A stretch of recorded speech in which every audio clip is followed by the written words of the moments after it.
রব্বুল আলামিন বলেন ওয়াত-তিনি ওয়াজ-যাইতুনি ওয়া তুরি সিনিন ওয়া হাযাল বালাদিল আমিন। তিনের কসম, যাইতুনের কসম, তুর পাহাড়ের কসম, আর এই নিরাপদ শহরের কসম।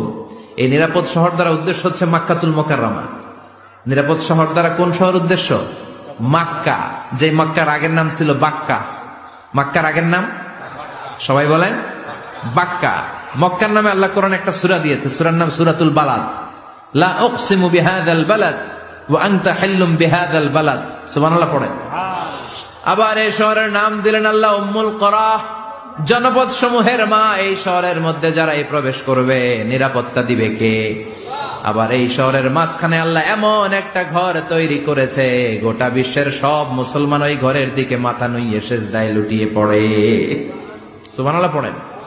ইন্না আউওয়ালা বাইতি উদিআ লিন-নাস লাল্লাযী বিবাক্কাতা মুবারাক। এই কাবা ঘরকে কেন্দ্র করে প্রতিদিন 120টা রহমত নাজিল হয়। চিল্লায় বলেন তো কয়টা? 60 লিত-তাইফিন, 60টা রহমত যারা তাওয়াফ করে তাদের জন্য। 40 লিল-মুসাল্লিন, 40টা রহমত যারা নামাজ পড়ে তাদের জন্য। 60 আর 40 কত? বাকি আছে কয়টা? ওয়ালা 20 লিন-নাযিরিনা ইলাল কাবা, বাকি 20টা রহমত যারা তাওয়াফও করে না, নামাজও পড়ে না, শুধু কাবার দিকে তাকিয়ে থাকে। সুবহানাল্লাহ পড়েন। আবার কাবার 4টা কর্নার আছে, একটা কর্নারের ভেতরে একটা পাথর আছে, এটাকে বলে ব্ল্যাক স্টোন কর্নার, হাজরে আসওয়াদের পাথর। এই পাথরে যেই চুমো দেয়, পাথর ওই চুমোদানকারীর জীবনের সব গুনাহ টেনে শুষে সব নিয়ে যায়। কিয়ামতের দিন আল্লাহ হাজরে আসওয়াদের 2টা ঠোঁট দিবেন, 2টা চোখ দিবেন, আর দাঁড় করিয়ে দিবেন। আল্লাহর সামনে দাঁড়িয়ে দাঁড়িয়ে হাজরে আসওয়াদ সুপারিশ করবে, আল্লাহর কাছে বলবে, আল্লাহ এই লোকটা আমারে চুমু দিয়েছে, তার জন্য জাহান্নামের আগুন হারাম করে দাও। এই হাজরে আসওয়াদ পাথরের জন্য আমরা চুমু দিতে পারি, আল্লাহ তৌফিক দাও। জোরে বলেন আমিন। এই নিরাপদ শহরের কসম। শহরটার নাম মক্কা। চিল্লায় বলেন শহরটার নাম। এটার মাঝখানে একটা ঘর আছে, আল কাবা আল মুশাররাফা। লক্ষ লক্ষ মানুষ এই কাবা কেন্দ্রিক প্রতিদিন ছুটতে থাকে। আল্লাহ বলেছেন এটা মাসাবাতান লিন-নাস, মানুষের মিলন কেন্দ্র। লক্ষ লক্ষ মানুষ এই কাবাকে ঘিরে নামাজ পড়ে। প্রতিটা জুমার দিন 10 লাখেরও মোর দেন 1 মিলিয়ন মুসল্লি কাবার চারদিকে জুমার সালাত আদায় করে। সুবহানাল্লাহ পড়েন। আজান হওয়া মাত্রই মৌমাছির মতো মানুষগুলো ছুটতে থাকে। কাবার আজান শুনেছেন? আল্লাহু আকবার, আল্লাহু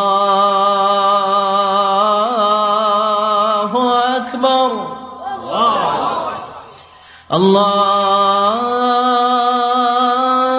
আল্লাহু আকবার,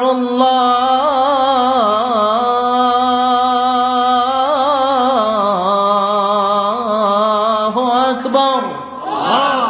কি সুরেলা আজান, কাবার আজান। আজান হতে দেরি, আজান হতে দেরি। যদি 20-30 তলা হোটেলের কোন ছাদ থেকে আপনি খেয়াল করেন, দেখবেন মৌমাছির মতো ডানে বায়ে সামনে পেছনে চারিদিক থেকে সারে আল হিজরা দিয়ে, সারে আজিয়াদ রোড দিয়ে, গাজ্জা দিয়ে, জারোয়াল দিয়ে, মেসফালা দিয়ে, ইব্রাহিম খালিলি দিয়ে মানুষগুলো কাবার দিকে ঢুকতে শুরু করেছে, ঠিক কিনা?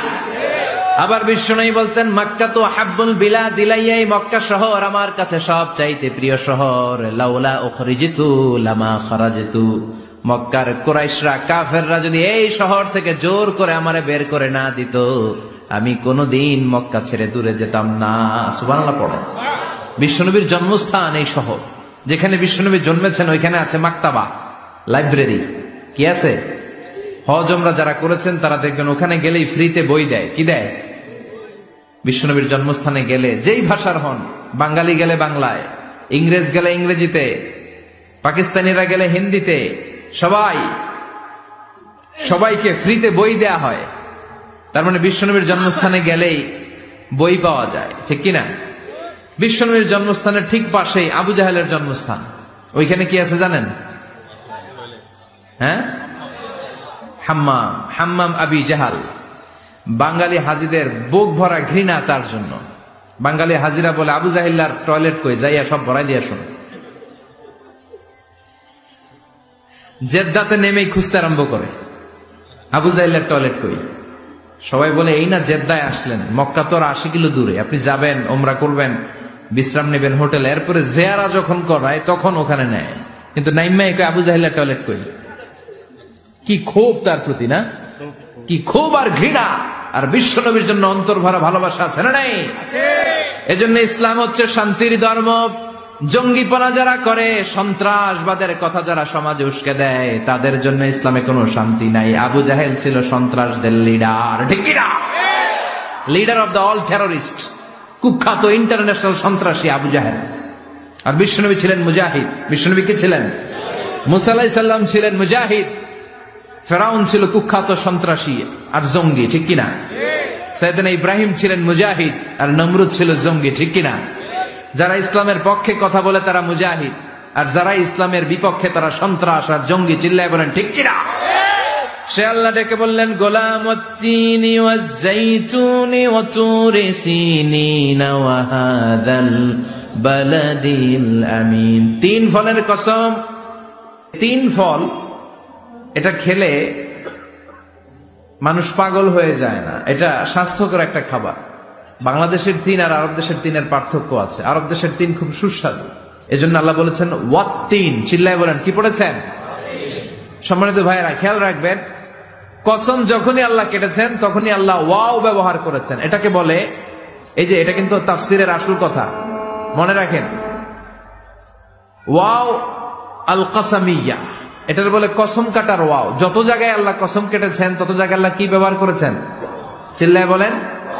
আমরা অবাক হয়ে গেলে আমরা পড়ি ওয়াও, এই ওয়াও না, আমরা ওয়াও বলি না।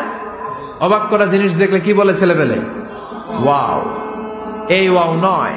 তিন ফল, ডুমুর ফলের কসম কেটেছেন, কারণ এই ফলের অনেক উপকারিতা আছে। এটা আরব বিশ্বে আরবদের কাছে খুবই গুরুত্বপূর্ণ সুস্বাদু একটা ফল। কালো ডুমুর হয়, সাদা ডুমুর হয়। এই ডুমুর ফল খেলে ডায়াবেটিক্স রোগীদের অনেক উপকার হয়। এই ডায়াবেটিক্স আল্লাহ ভালো করে দিবে। কি খাবেন? ডুমুর ফল খাবেন। অনেক নারীদের ইররেগুলার মেনস্ট্রুয়েশনাল পিরিয়ড হয়, অনিয়মিত অনিয়ন্ত্রিত মাসিক। এই ডুমুর ফলের সেদ্ধ করা পানি যদি খায় তাদের মাসিক নিয়মিত হয়ে যাবে।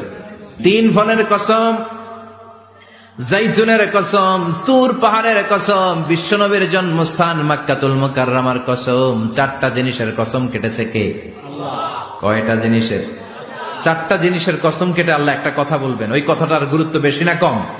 লাকাদ খালাকনাল ইনসানা ফি আহসানি তাকওয়িম। সবাই পড়েন, লাকাদ খালাকনাল ইনসানা ফি আহসানি তাকওয়িম। নিশ্চয় আমি মানুষের চেহারাটারে, আকৃতিটারে বড্ড চমৎকার আকৃতি দিয়ে তৈরি করেছি। সুবহানাল্লাহ।